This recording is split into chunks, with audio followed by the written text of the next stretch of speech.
ഇന്ത്യയും ഓസീസും തമ്മിലുള്ള അവസാന ടെസ്റ്റ് മത്സരം നാളെയാണ് നടക്കാൻ പോകുന്നത്. അപ്പം അവസാന മത്സരത്തിൽ രോഹിത് ശർമ്മ കളിക്കുന്നില്ല എന്നുള്ള കാര്യം ഗംഭീർ തന്നെ എന്നുള്ള റിപ്പോർട്ടുകളാണ് പുറത്തു വരുന്നത്. അപ്പൊ ഗംഭീർ രോഹിത്തിനെ ഒഴിവാക്കിയതിന് പിന്നാലെ ഒരുപാട് വിമർശനങ്ങൾ പല ആളുകളും വരുന്നുണ്ട്.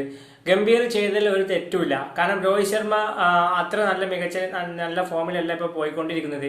പിന്നെ ഒരു കാര്യം മനസ്സിലാക്കേണ്ട ഒരു കാര്യം, ടീമാണ് പ്രധാനം. അതല്ലാതെ മറ്റുള്ള പ്ലേയേഴ്സ് ആവുന്നല്ല. ടീം ജയിക്കുക. ഇപ്പൊ രോഹിത് കുറച്ച് നാളുകളായിട്ട് അത്ര മികച്ച ഫോമിലല്ല പോയിക്കൊണ്ടിരിക്കുന്നത്.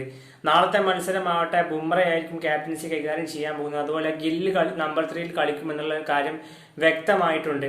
ഏതായാലും രോഹിതിനെ ഒഴിവാക്കിയതിൽ യാതൊരു തെറ്റും പറയാൻ ഗംഭീറിനെ ഒരു കുറ്റം പറയാനില്ല. കാരണം എന്ന് വെച്ച് കഴിഞ്ഞാൽ രോഹിത് അത്ര നല്ല നിലയിലല്ല ഈ ഒരു ബോർഡർ ഗവാസ്കർ ട്രോഫി പോയിക്കൊണ്ടിരിക്കുന്നത്.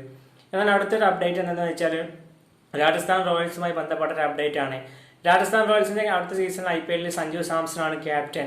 എന്നാൽ വൈസ് ക്യാപ്റ്റൻ ആരായിരിക്കും ബട്ട്ലർ ആയിരുന്നു കഴിഞ്ഞ വർഷമൊക്കെ രാജസ്ഥാൻ റോയൽസിന്റെ വൈസ് ക്യാപ്റ്റൻ. എന്നാൽ ബട്ട്ലർ പോയതിന് പിന്നാലെ വൈസ് ക്യാപ്റ്റൻ ആരായിരിക്കും എന്നുള്ള റിപ്പോർട്ടുകൾ കുറെ ആളുകൾ പല തരത്തിലുള്ള സോഷ്യൽ മീഡിയയിലേക്ക് പല ആളുകളും ചോദിച്ചിരുന്ന ഒരു കാര്യമായിരുന്നു. എന്നാൽ ടൈംസിന്റെ റിപ്പോർട്ടുകൾ പ്രകാരം അടുത്ത സീസണിൽ രാജസ്ഥാൻ റോയൽസിന്റെ വൈസ് ക്യാപ്റ്റൻസിയിലേക്ക് ജയ്സ്വാളിനെയും അതുപോലെ പരാഗിനെയും പരിഗണിച്ചേക്കുമെന്നുള്ള റിപ്പോർട്ടുകളാണ് കാണപ്പെടുന്നത്.